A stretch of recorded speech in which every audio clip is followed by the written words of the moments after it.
Halo teman-teman semuanya, perkenalkan kami dari kelompok 1 yang beranggotakan Putri Zakiyah, Afan Zubair, dan Galih Margenta Setiawan. Kami adalah peserta Latsar CPNS Angkatan 1 tahun 2023, Balai Diklat Keuangan Medan.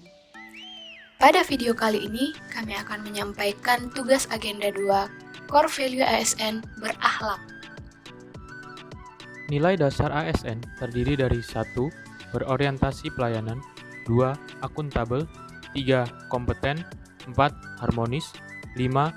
Loyal, 6. Adaptif, 7. Kolaboratif. Nilai-nilai ASN pada Ibu Sri Mulyani adalah sebagai berikut. Berorientasi pelayanan, berkomitmen memberikan pelayanan prima demi kepuasan masyarakat. Maka diambillah kebijakan untuk menghasilkan pelayanan yang maksimal, mulai dari membayar pajak tepat waktu, menaikkan pajak untuk orang kaya, dan adanya pajak karbon. Penghargaan juga diberikan kepada Menteri Keuangan, Ibu Sri Mulyani Indrawati, sebagai pembina pelayanan publik terbaik dengan predikat pelayanan prima dan Piala Adicita Sewaka Pertiwi, yang merupakan penghargaan yang diberikan kepada Kemenkyu atas raihan predikat pelayanan prima 2 tahun berturut-turut. Akuntabel. Sebagai Menteri Keuangan, Ibu Sri Mulyani adalah sosok yang berdedikasi tinggi, bertanggung jawab, serta disiplin, dan berintegritas tinggi atas jabatan yang telah diamanatkan kepada beliau. Hal ini ditunjukkan dengan capaian tugas pada tahun 2022. Pendapatan negara dalam APBN tahun 2022 terrealisasi Rp2.626,4 triliun atau 115,9% dari target, yang artinya selama 2 tahun berturut-turut berhasil meraih penerimaan melebihi target yang telah ditetapkan. 3. Kompeten.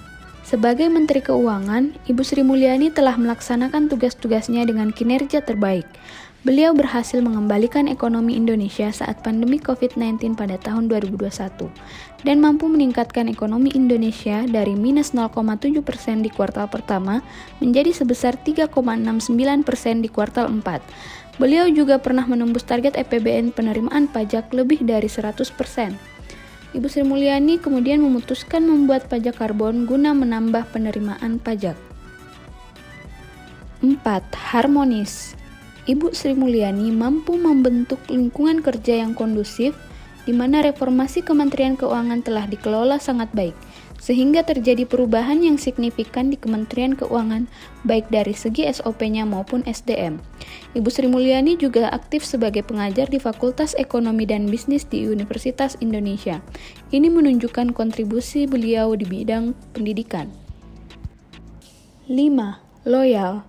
Keputusan Ibu Sri Mulyani untuk kembali ke Indonesia sebagai Menteri Keuangan dan melepas jabatannya sebagai Direktur Pelaksana Bank Dunia merupakan bukti loyalitas Ibu Sri Mulyani kepada Indonesia. Ibu Sri Mulyani juga menunjukkan kemauan bekerja sama dengan Bapak Presiden Jokowi untuk bersedia menjadi Menteri Keuangan lagi pada periode kedua.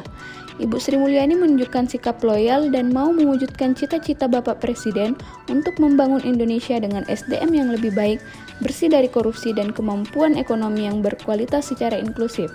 Hal tersebut merupakan kehormatan bagi Ibu Sri Mulyani untuk mendukung Bapak Jokowi dan Bapak Ma'ruf Amin.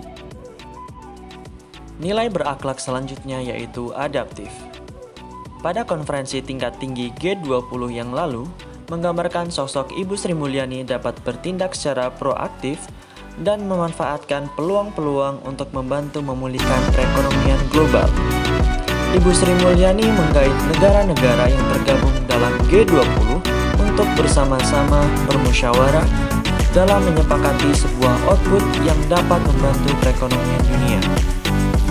Output yang dihasilkan juga merupakan hasil dari inovasi dan kreativitas yang beliau cetuskan dan para tokoh penting lainnya.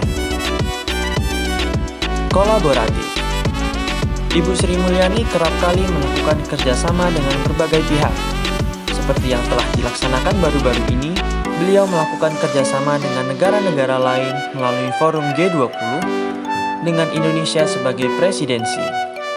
Ibu Sri Mulyani juga menyampaikan bahwa kolaborasi forum ekonomi di G20 yang lalu perlu untuk dilanjutkan dan dilestarikan karena merupakan suatu hal yang positif. kolaborasi sendiri bertujuan untuk membawa perubahan yang lebih baik bagi bangsa, negara, serta dunia.